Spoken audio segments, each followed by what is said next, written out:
fika. Idag så dricker jag te. Jag ska vänta en stund och se ifall det kommer igång. På min dator ser jag reklam nu. Jag hoppar över reklamen. Nu ser jag mig. Jag ska höra om jag hörs. Hörs jag? Japp.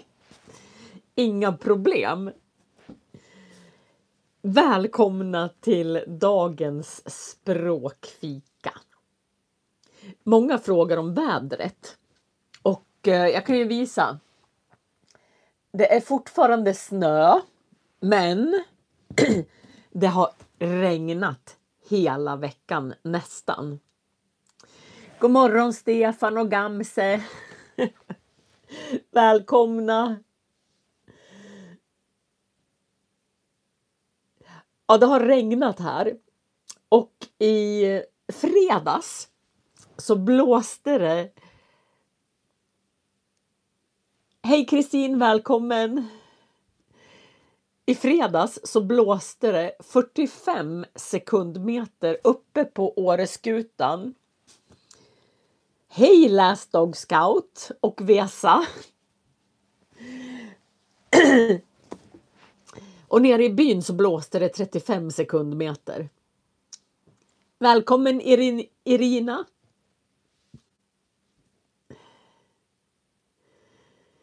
Och vi tog in allt som var löst ute. God morgon Barbara och Alexander. Och gott nytt år.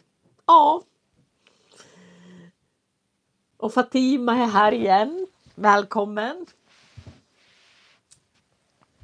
Och Joanna och Gisela och Estella. Buona. Oui. Och Yvonne och Samantha. Ciao. Jo, vad det. Ibland är jag inte kanske jättebra. Allan, hej. Välkommen. Silvia och jag är tacksam att alla är med idag. Och ni kommer från alla möjliga delar. Stanislava och Claudia. Välkomna. Jag har förberett med lite fusklapp som jag brukar. Men igår. Hej Balinte och Karsten kommer från Tyskland och Hanna. Ja, är jag förkyld? Jag kanske låter lite förkyld idag. Välkommen Tanja. Det är så här. Att igår gjorde jag någonting som jag inte har gjort på länge. Hos Viktor blåste det så mycket i fredags att ni fick strömavbrott. Ja, det var strömavbrott hos ganska många som bor i Jämtland. Men vi hade inte strömavbrott. Jag har en sån här hög. Nu ska jag hämta en grej.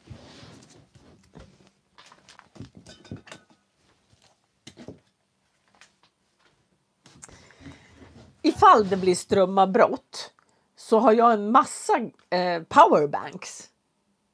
Hej Keinan. Jag kanske har missat några nu. Tanja också och Hanna. Alltså när det ska blåsa så där mycket så kan det vara bra att ha laddade powerbanks. Välkommen Emily. Så jag har alla möjliga olika storlekar som jag har köpt förut. Hur gör ni när det ska bli storm? Välkommen Ravnar. Hade du också strömavbrott? Du bor också i Finland va? Välkommen Metgill. Ja, det blåste. Välkommen Nadesta. Det är så många som jag känner igen. Det är så roligt. Ja, vi hade storm. Eller orkan var det till och med. Jag tror att om det är över 42 sekundmeter så är det ett orkan. Så det blåste väldigt, väldigt mycket. Jag undrar hur de gör med vindkraftverken när det blåser så där. Jag menar stolparna kanske bryts av. Vad är strömavbrott? Strömavbrott, det är när elen försvinner. När man inte har någon el längre. Välkommen Rovaida och Fatima. Och när det blåser så här mycket, då kan elen försvinna. Och då får man strömavbrott. Välkommen Heimrich. Heimrich. Men vi hade inte strömavbrott. Men ibland när det blir strömavbrott, då får man inget vatten heller. Så när det ska bli storm så är det bra att ha vatten. Att man sparar vatten i flaskor eller i plastdunkar. Om man har ett badkar så kan man fylla badkaret med lite vatten så att man fortfarande kan gå på toaletten. För då kan man ta en hink och så häller man i toaletten om man går på toaletten. Det kan vara bra att förbereda sig innan det blir storm. När jag och Thomas skulle sova. Välkommen Lattavan. När Thomas och jag skulle sova på fredag kväll, då lät det bara, det bara knaka i hela huset. Man är rädd att taket ska blåsa bort. Barbara undrade om jag var förkyld. Men det är jag inte. Utan det finns en väldigt naturlig orsak till att jag låter lite hes och lite täppt i näsan. Nej, det är inte allergi. Jag kan kalla dig Henrik. Det kan jag göra. Igår så fyllde en utav våra vänner år. Han fyllde 70 år. Och det kom 90 personer på det kalaset. Vi var där klockan 6. Och han är... Jag brukar säga att ibland finns det människor som är lite wild and crazy. De är vilda och tokiga. Och han är en riktig... Välkommen Sherapa och Agnes. Han är helt galen. Och han har gjort så mycket galna saker i sina dagar och han har väldigt många helt galna kompisar. Och vi fick mat och vi fick massa med roliga tal. Jag skrattade så jag fick ont i magen. Och vi dansade till klockan 2:45 på natten. Och vi dansade och vi sjöng. Så varför jag är lite hes idag är för att jag tror vi dansade i 4 timmar igår. Alltså i natt. Jag har en sån här klocka med stegmätare. Så när klockan var 2:30, då hade jag redan gått 10 000 steg. Så jag är väldigt hes för att jag har sjungit. Jag är inte allergisk. Och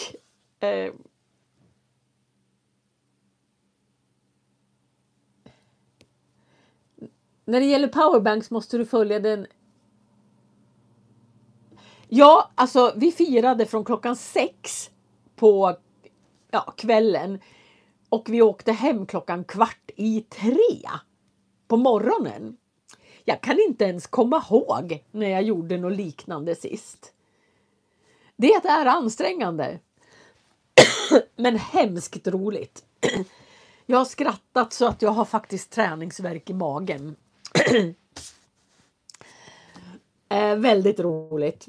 Men i Sverige, eller det är, alltså ibland om man dricker, är inte ljudet bra? Jag sätter den här uppe då.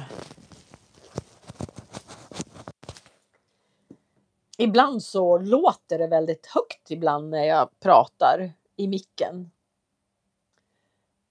Hör ni mig bättre nu kanske? Ibland har jag den sitter här till och med. Nej, så det var väldigt roligt igår. Jag tror att det är väldigt många som är bakis idag. Vad betyder bakis? Ja, det finns många ord om man är trött i huvudet. Alltså efter man har varit på fest. På svenska så säger vi ofta att man är bakis. Man har en baksmälla, är det förkortningen av. Och det betyder alltså att man är tung i huvudet efter man har druckit alkohol. Men jag är inte bakis. Därför att när jag är på fest så dricker jag aldrig alkohol faktiskt. Därför att när man bor uppe i Norrland, då är det ganska långa avstånd. Och den festen vi var på måste man ta taxi till. Och att svara på det snart, Stefan. Och jag känner att jag vill inte vänta, alltså jag måste ta egen bil. Ifall det händer något. Ja, jag vill alltid köra egen bil. Så jag drack bara Coca-Cola och vatten. Men det var hemskt roligt. Ja, tack och lov att ni inte dricker. Ja, det är nog många som inte dricker, både på grund av religion eller hälsoskäl eller någonting annat. Välkomna alla som kommer in nu. Kedir. Så att vi var på fest igår. Och min man kan inte heller dricka så mycket för han äter hjärtmedicin. Men jag dansade och jag sjöng. Och det var väldigt roligt. Jag är inte bakis. På franska så säger man gueule de bois. Alltså att man har... Stanislava vill lära sig svenska mycket och det är svårt. Man kan göra så att om en timme när det här är slut, den här liven, då finns det svenska undertexter. Då kan man titta på den svenska undertexten och skriva upp alla ord som man inte kan. Bra att lära sig nya ord. Ja, så jag var på fest igår och det var jätteroligt. Idag sov jag till klockan 22:30.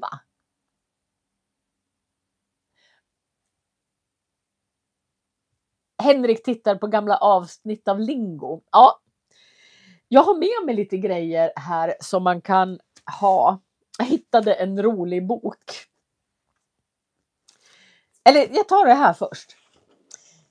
Alltså när min son som är 17 år nu, när han var 10 år så pratade han bara spel på Hakes Julio. Han pratade bara spel. Så fort vi skulle äta mat så pratade han bara spel. Och jag höll på att bli galen. Jag bara kände, jag orkar inte prata spel. Så då hade vi en tidning. Så vi kunde ta en sån här tidning. Ofta så tog vi illustrerad vetenskap.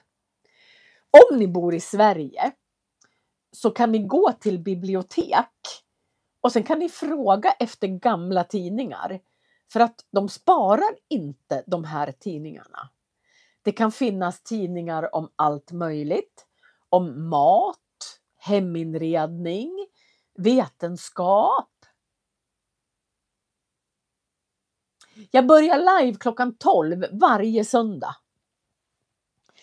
Så ofta när vi skulle prata om något, då la vi fram en sån här tidning. Och sen fick han välja en artikel.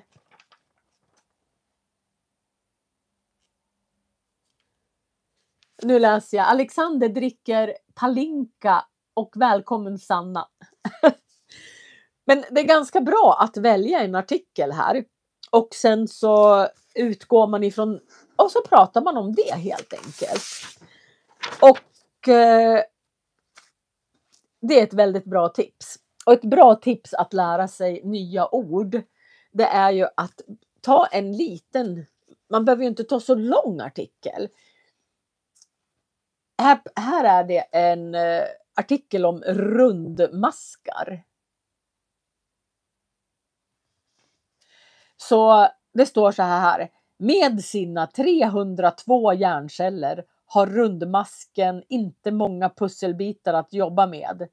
Trots det tänker och känner det endast millimeterlånga djuret på många sätt som oss själva.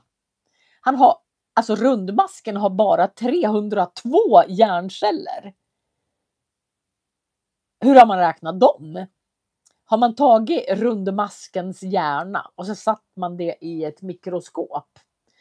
Men bara i den första meningen så kan man lära sig många ord. Hjärncell, rundmask. Den där lilla blå där är tydligen en rundmask. Pusselbitar finns med. Alltså det finns otroligt många ord i bara en liten text.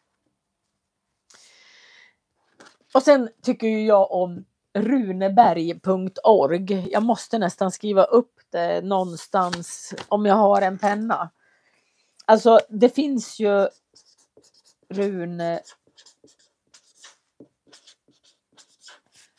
på den här sajten så finns det hur mycket böcker som helst som pdf som man kan ladda ner och som man kan läsa.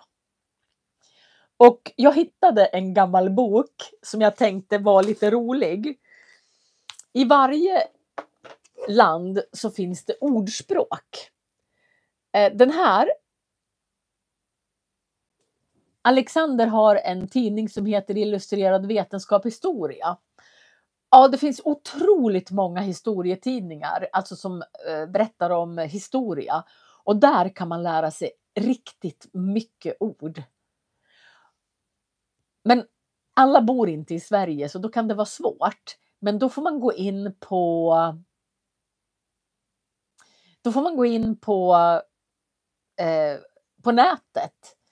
Man kan leta illustrerad vetenskap på nätet tror jag. Och sen finns det några gratisartiklar. Och det är som Henrik säger att det är jättebra att lära sig ord som man är intresserad av. Om man är jätteintresserad av hundar, ja men då kan man lära sig många ord om hundar. Eller motorer. Ja, den här ordspråksboken försökte jag hitta på runeberg.org. Och jag skrev in ordspråk. Då kom det upp sidor med massor med ordspråk. Det här är gamla, alltså väldigt gamla ordspråk. Jag ska se om ni kan se. Det är riktigt gamla. Den här kom ut första gången tror jag på 1889 skrev jag upp någonstans. Ja, 1889 kom den här boken ut. Och det är väldigt många såna här ordspråk som idag är väldigt gamla. Vad står det här? Bäst att hålla sig på mattan. Det betyder kanske att man ska inte göra. Jag tror inte den här finns att köpa, men den finns här. Gå in på runeberg.org och sen så skriver ni in ordspråk så kommer det upp. Ja, Viktor skriver att problemet med Runeberg är att många böckerna innehåller så många så gamla ord så att det är svårt att läsa. Och den här är många svåra ord.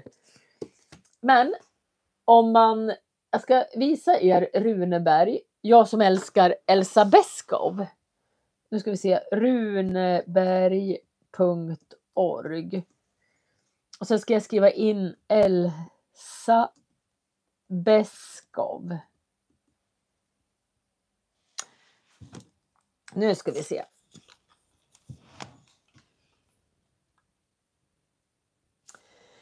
när man skriver in Elsa Beskow så kommer det faktiskt, då kommer hon upp och sen kan man söka på henne. Och sen finns det väldigt, alltså om ni tittar här. Det här är böcker, hela böcker som finns alltså gratis. Så man kan klicka in till exempel Petter och Lottas jul som jag precis har gjort en bok utav. Och sen så kan man faktiskt ladda ner hela den här boken. Och så får man, nu ska vi se, ibland går det inte att ladda ner. Men ibland går det. Vilken ska jag välja? Jag tror jag tar den. Och nu laddar den ner. Så man kan alltså gå in här och ladda ner böcker.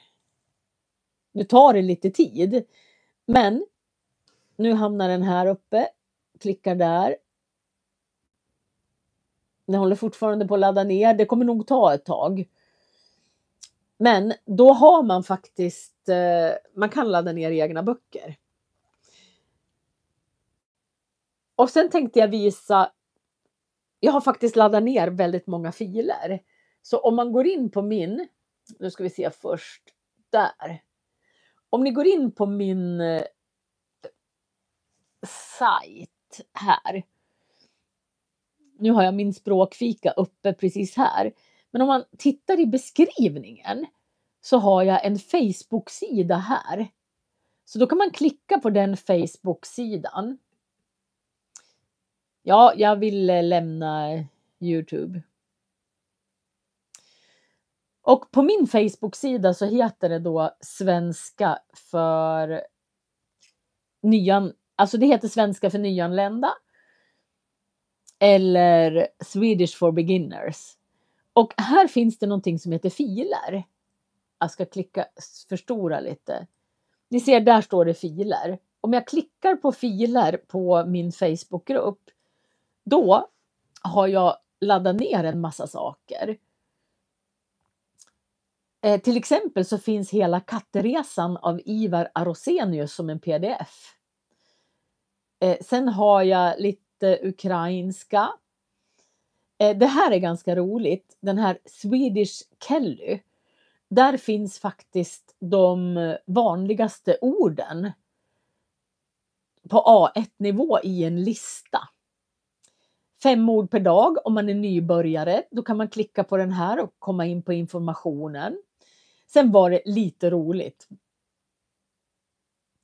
Jag satt i kommunfullmäktige i Åre kommun.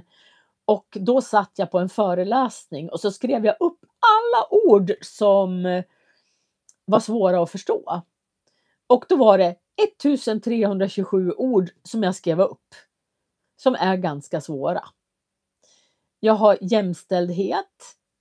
Sen har jag en fantastisk sida om man söker på Pedagog Värmland. Så om man bara klickar på en sån här. Nu ska jag se om det går. Ja, jag har alldeles för stor sida. Här har jag en pdf. Jag klickar på den och sen hamnar den här uppe. Och Pedagog Värmland, de gör väldigt mycket, alltså man kan välja vilka språk man vill ha, alltså vilka språk man vill ha översättning till. Här tog jag Dari. Så här står allting på Dari. Men då finns det både, här står det fysisk aktivitet. Och sen står det en förklaring på svenska. Kroppsrörelse. Och sen finns det en bild här. Hur man, ja. Och sen så finns det liksom rulla. Hur gör man när man rullar? Hur gör man när man ålar, kryper, går, springer? Och så finns det ganska illustrativa bilder. Så på min Facebook-sida så finns det nu ska vi se, nu försvann alltihopa. Där. Nu vill det inte. Så om ni går in på min Facebook-sida som finns, alltså ni behöver bara klicka i beskrivningen. Så kommer ni till väldigt mycket olika saker. Och det finns till och med, jag hittade ni som bygger. Alltså om det är någon som letar efter byggord, så har Skanska, alltså ett företag i Sverige, gjort en helt fantastisk sida med, jag ska se vart, ja, alltså där man har massor med ord hur man ska bygga hus till exempel. Så att det finns väldigt mycket på min Facebook-sida om man klickar på filer. Ska se ifall det var någon grej. Ja, men det här är ju ganska roligt. Jag har gjort det finns en hel lista med partikelverb. Jag tror det är 1200 stycken. Så om ni vill lära er ord så kan ni gå in, titta i beskrivningen, gå in på min Facebook-sida, klicka på den här så ni kommer in på svenska för nyanlända och sen börjar ni ladda ner olika filer som jag har lagt ut sedan länge tillbaka. Det är bra med listor med ord och sen kan det vara svårt med uttalet. Är det. Så oj, Silvia lyssnade på duktiga Annika 6 gånger. Uttalet är svårt. Det går ju att klistra in text. Det heter text to speech. Om ni har Word, vi säger att, eller i många ordprogram, så brukar det finnas en funktion som heter text to speech.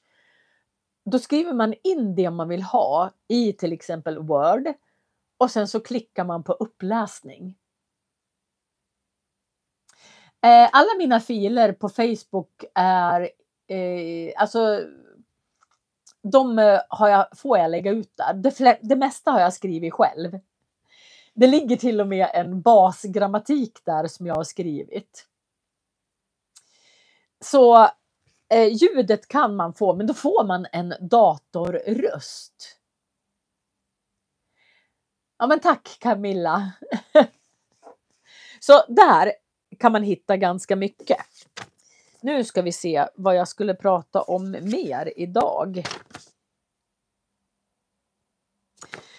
Ja, man kan ju titta på olika tv-program.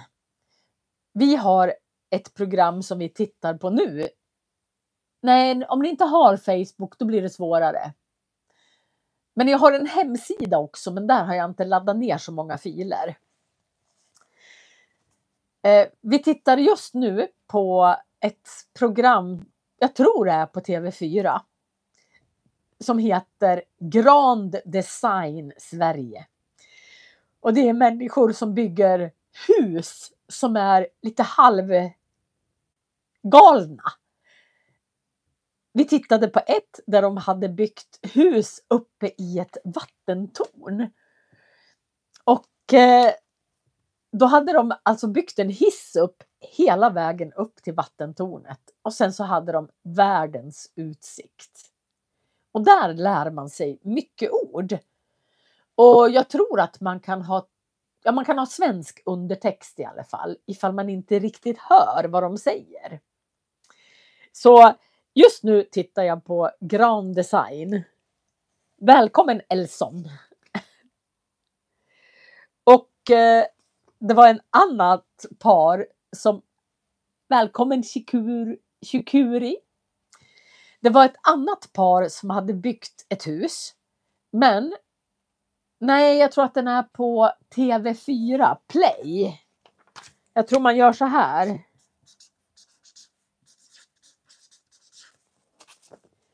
Kan det vara så här? TV4 Play. Om man söker på det så kanske man kommer in.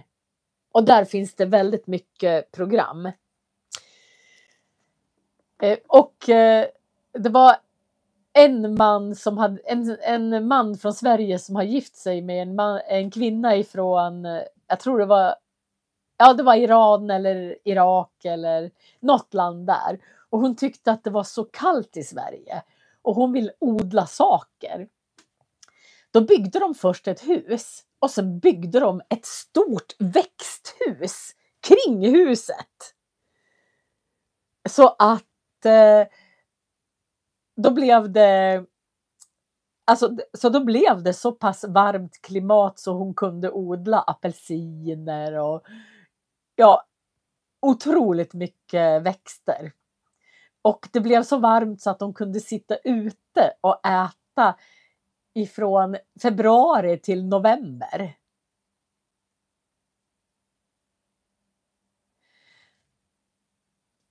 Om ni går in på ni som har Facebook kan klicka på Facebook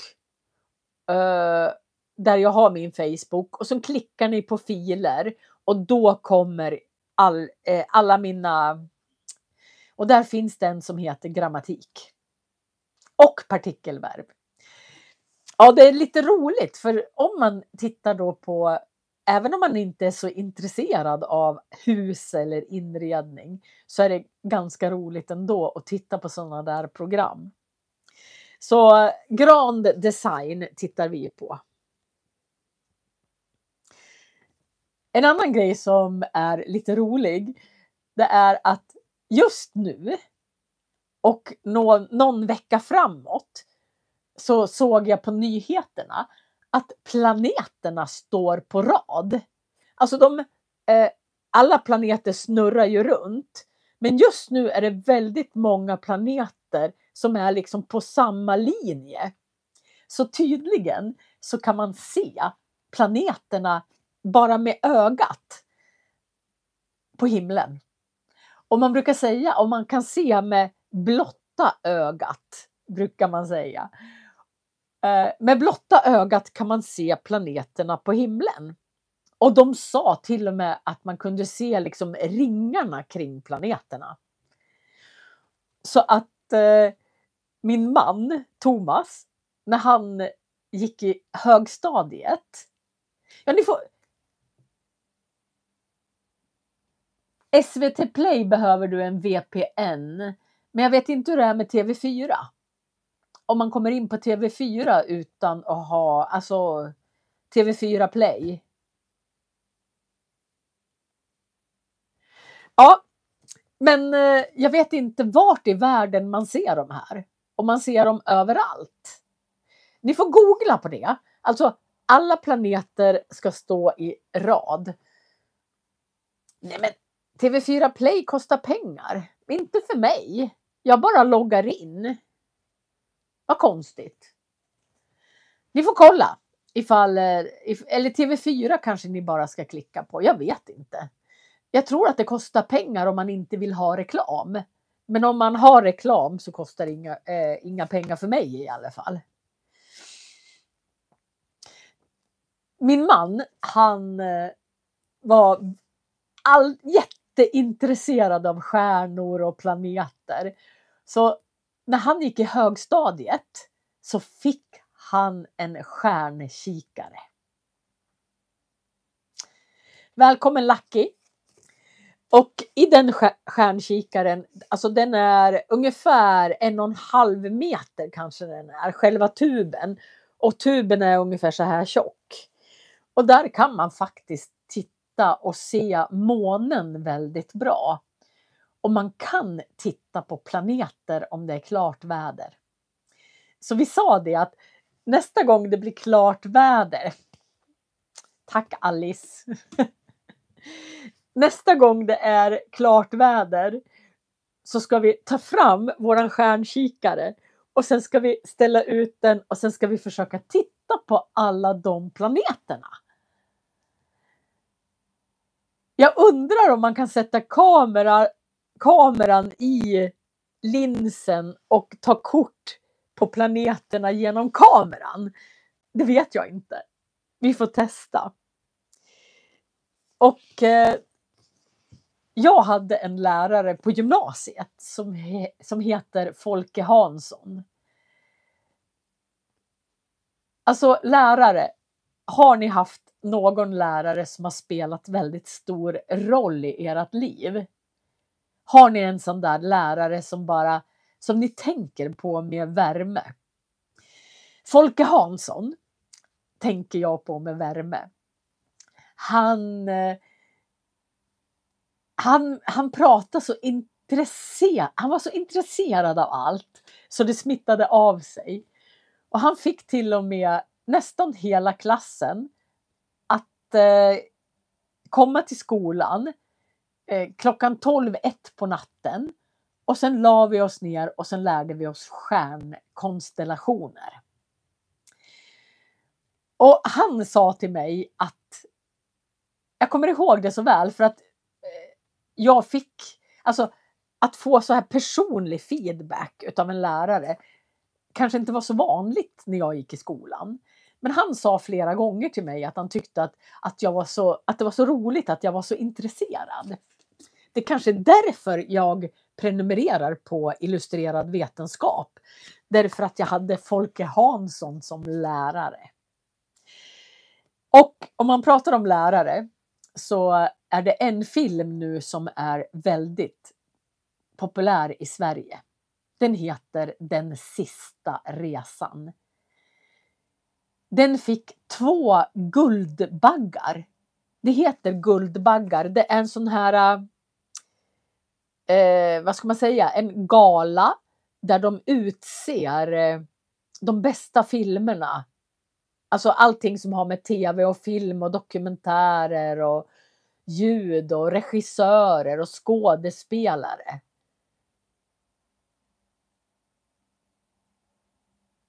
Jag tar det sen, Alexander. Välkommen Issa. Och då hade de Guldbaggegalan bara nu i veckan. Ni kan googla på Guldbaggegala. Så kommer ni till den. Jag ska skriva här. Guldbaggegalan. Så där stavas det. Guldbaggegalan. Och där var det en film som fick 2 priser. Och ett pris är ganska stort. Och det är publikens pris. Alltså, vilken film tycker publiken har varit bäst under året? Och den här gången blev det Den sista resan. Och jag tror faktiskt att de har sänt den på SVT, alltså svensk tv. Så det kanske går att googla på den. Och det handlar om Filip Hammar och hans pappa Lars Hammar.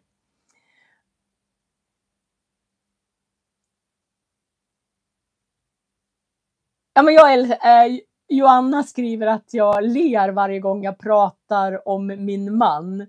Ja, men jag älskar min man väldigt, väldigt mycket.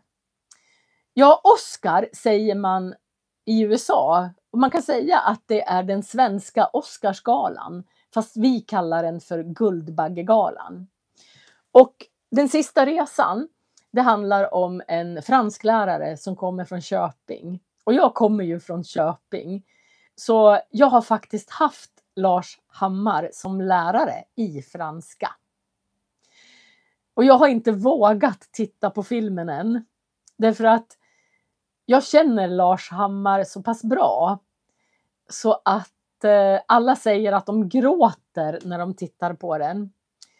Och eftersom jag känner honom och han har varit min lärare i 5 år. Både på högstadiet och på gymnasiet.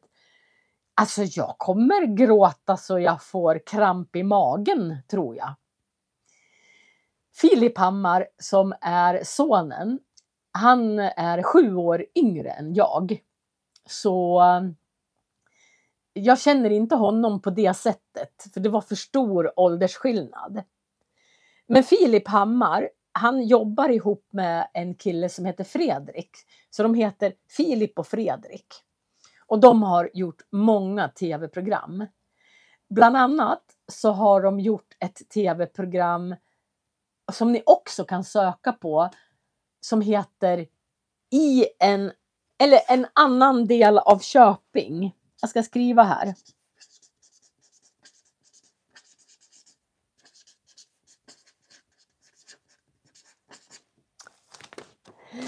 Här står det en annan del av Köping. Köping är en stad med 28 000 invånare. Inte speciellt stor. Och Filip, han har en syster som har gått på särskola. Särskola. Ja, jag kanske pratar som en som är från Dalarna.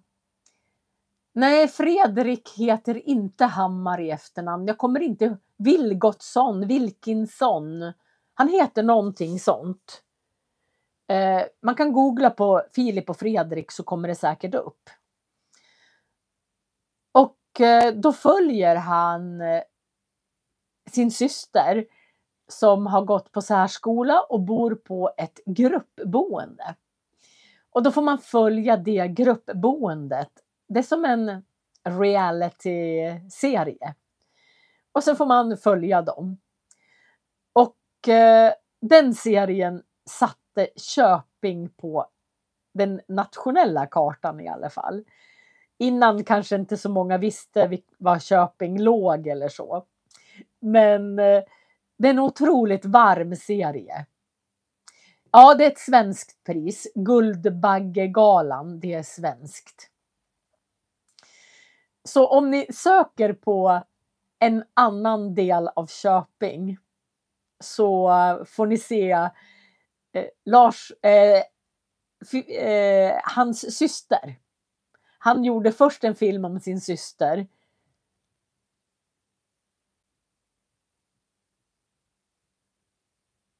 Om ni precis har börjat studera kan jag förstå.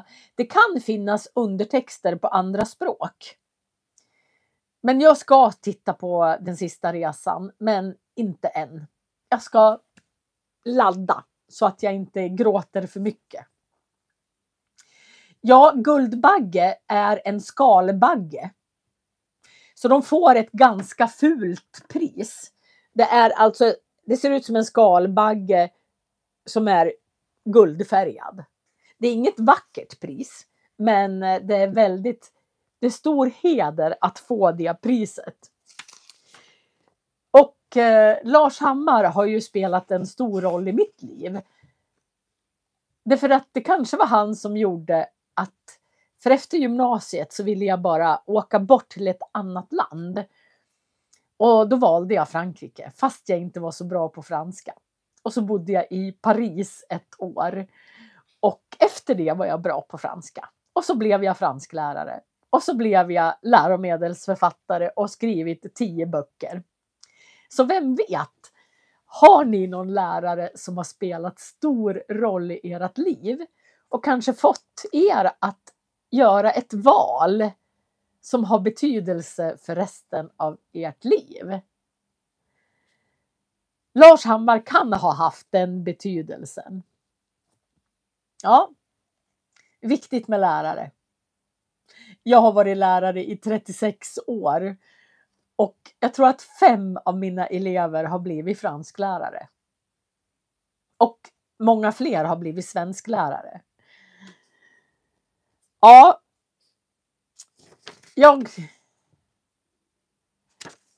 Vad mina förväntningar är om filmen.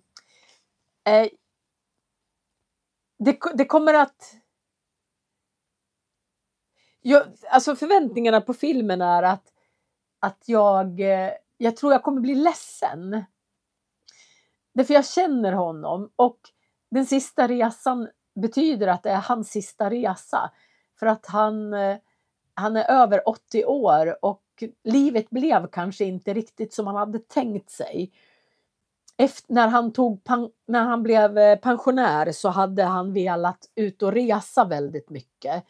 Men så gjorde han inte det. Han blev deprimerad och satt mest i sin fåtölj och gjorde inte alla de där resorna som han ville.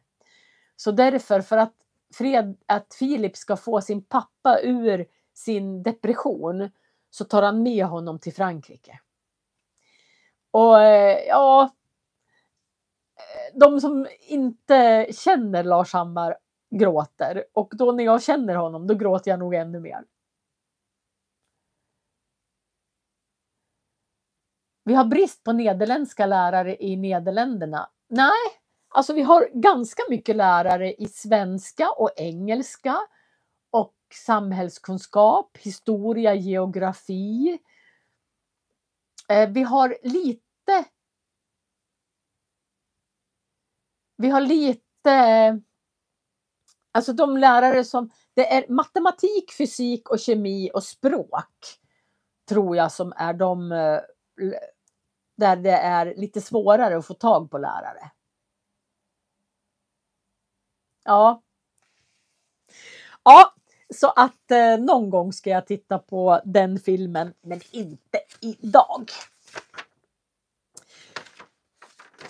Ja, nu ska vi se. Jag har ju en övervakningskamera på baksidan av mitt hus. Därför att vi har en katt. Och jag vill veta om katten kommer in eller ut. Jag vill veta vad det är för djur på baksidan av mitt hus. En gång hade vi en hund.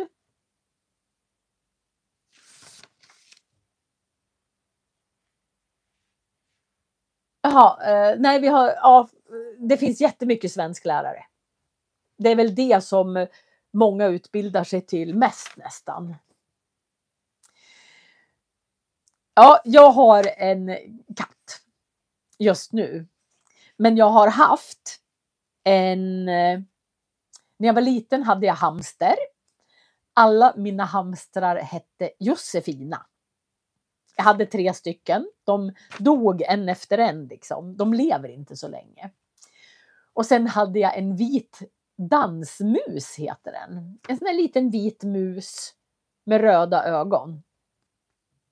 Och sen har jag haft katt. Jag har haft 2 katter.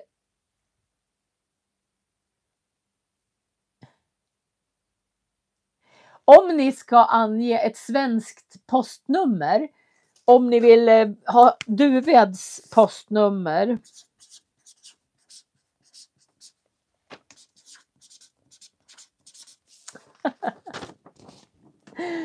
Postnumret till Duved är 83771 Duved. Om ni behöver ett postnummer. Ja, när jag var liten så hade jag vad som jag tycker är lättast, italienska eller franska. Alltså franska pratar jag nästan som svenska och engelska. Så ja. Men då har vi en och sen så vi har en övervakningskamera bara för att se vad som händer. Här uppe finns det många vilda djur. Vi har björn. Ibland. Jag har en skog bara 75 meter här. Alltså bakom de här träden är en ganska stor skog. Och där finns det björn. Så ibland får inte barna springa i spåret i skogen därför att det finns björn. Och sen har vi järv. Det stavas DJ, djärv. Och sen har vi lodjur. Det finns väldigt mycket lodjur här. Så när vi hade hund, då kunde hon, när hon kom ut på altanen, då reste hon ragg. Den pälsen står rakt upp på ryggen. Och så morrade hon långt här nere liksom. Alltså det var riktigt långt nere. Och då visste vi att det kunde vara björn, lodjur eller om jag tycker att björnar är farliga.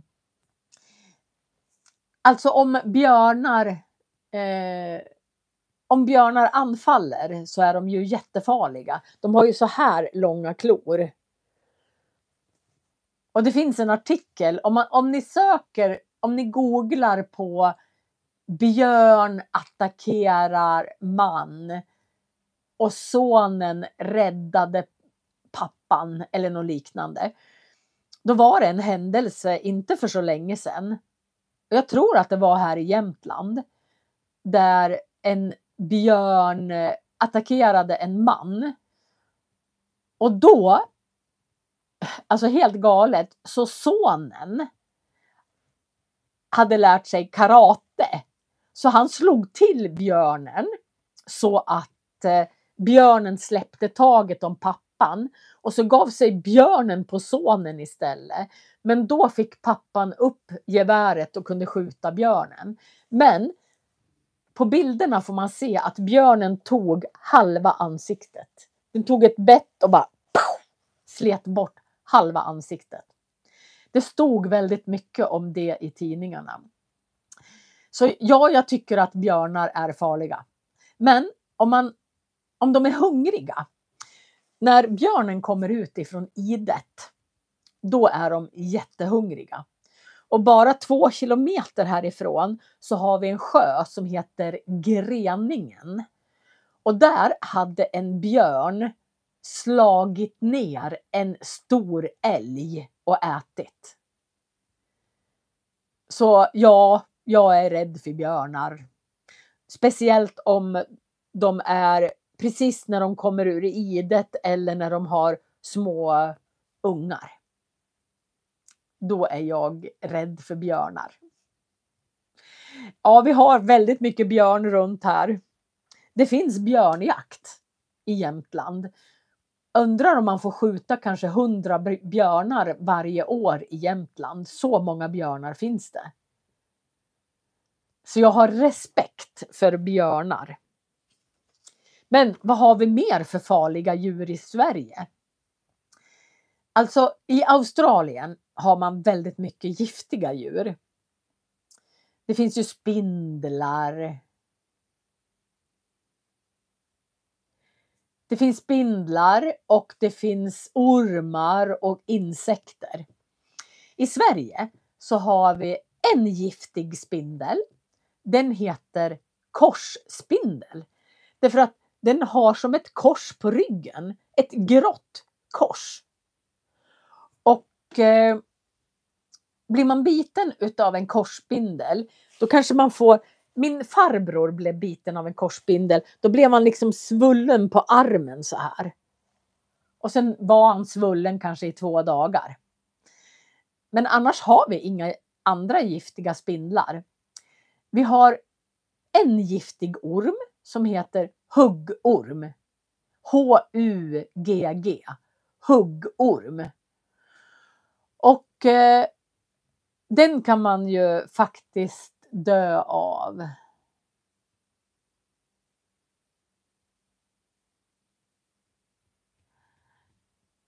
Jag får ta det sen. Jag ska gå igenom alla kommentarer och så får jag svara på era frågor i slutet, tror jag. Men huggorm är också giftiga. Så får man ett huggormsbett så ska man genast ta sig till en läkare. Därför att det kan bli infektion och sen kan man bli allergisk mot det. Men vi har inte speciellt många giftiga djur i Sverige. Det finns en liten fisk som lägger sig precis i strandkanten och den har en liten tagg och den heter färsing. Och den kan man kliva på så att det gör ont. Och så har vi maneter som bränns. Ja, idag har jag inte pratat om allt som jag skulle prata om som vanligt. Men det gör ingenting. Jag har några som har ställt ganska komplicerade frågor. Senast så skrev Lubov Kind. Hej Marie, vi flyttade till Sverige. Barnet är 13 år och hon är väldigt efter i skolan. Vi har pluggat för andra året nu och allt är på samma plats. Hon kan inte förstå. Kan du rekommendera något? Ja, när man har barn som ska lära sig ett språk så tycker jag att det är bra att gå till biblioteket och låna barnböcker. Alltså, man kan börja och låna barnböcker som är väldigt barnsliga. Man kan börja att låna böcker för 1-åringar, 2-åringar, 3-åringar. Och så lär man sig alla orden i den boken. Då ökar man successivt ordförrådet. Och om hon går i skola och ska lära sig, jag ska bara skriva in. Jag älskar en sida och den har jag redan visat idag lite granna. Som heter Pedagog Värmland. Och nu ska jag bara hitta rätt på den här sidan. Men jag tycker att man ska läsa, jag tycker verkligen att man ska läsa böcker för barn. Och att man ska läsa högt och att barnet repeterar och repeterar efter. För då kommer ordförrådet allt eftersom. Men det är superviktigt att man försöker prata svenska hela tiden. När jag kom till Frankrike och bodde i Frankrike, då hamnade jag i en fransk familj som inte kunde prata engelska. Så det enda jag hörde, det var franska. Och det enda de förstod mig på var om jag pratade svenska. Så jag skulle byta språk hemma. Jag skulle börja prata svenska hemma. 100%. Även om det är knagglig svenska. Alltså äta mat. Mos, köttbullar. Alltså att man försöker hela tiden prata svenska. Använda språket. Då tror jag att hon kommer utvecklas. Nu ska vi se vad det står. Det var någon som frågade om jag kunde prata om ordföljd. Om ni söker på YouTube och sen letar ni efter de här 2 orden. Nu ska vi se.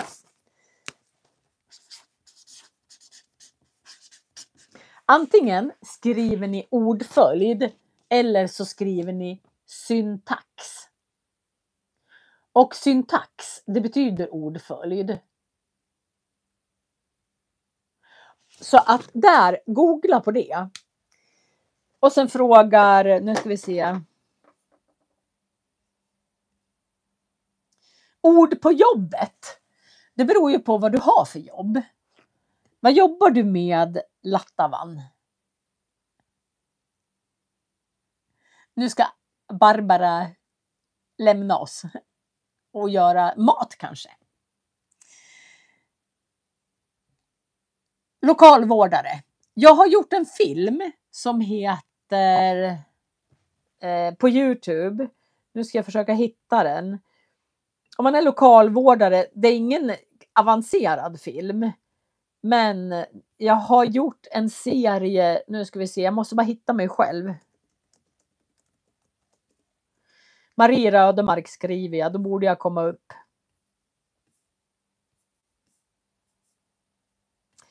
Jag har gjort en serie som heter Yrkesord på mina spellistor. Men jag har inte så många yrkesord. Jag ska bara visa. Om ni söker på Marie Rödemark. Och sen så går ni in på spellistorna. Då finns det här. Har jag städord. Där är städord. Där har vi ta körkort, bilord och där har vi hotellrumsord. Så kanske du kan lära dig lite ord där.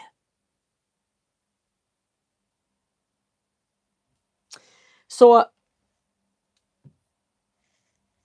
yrkesord heter spellistan. Ja, nu börjar det lida mot sitt slut. nu har det snart gått en timme. Jag ska skicka den här filmen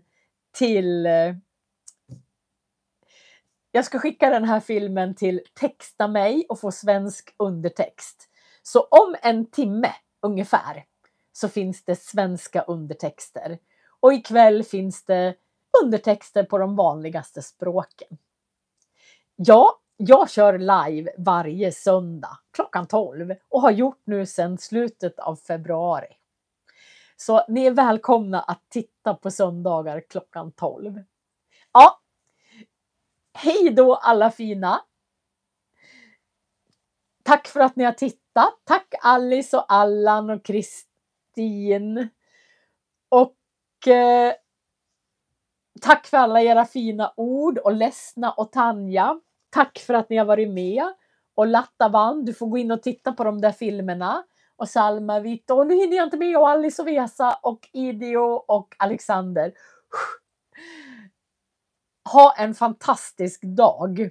Jag hoppas att ni har fint väder. Så att ni kan vara ute lite granna. Jag tycker om er. Och så ses vi nästa söndag. Hej då Joanna och Javade. Och tack Vesa. Ni är fantastiska. Quinn. Tack så mycket. Hej då.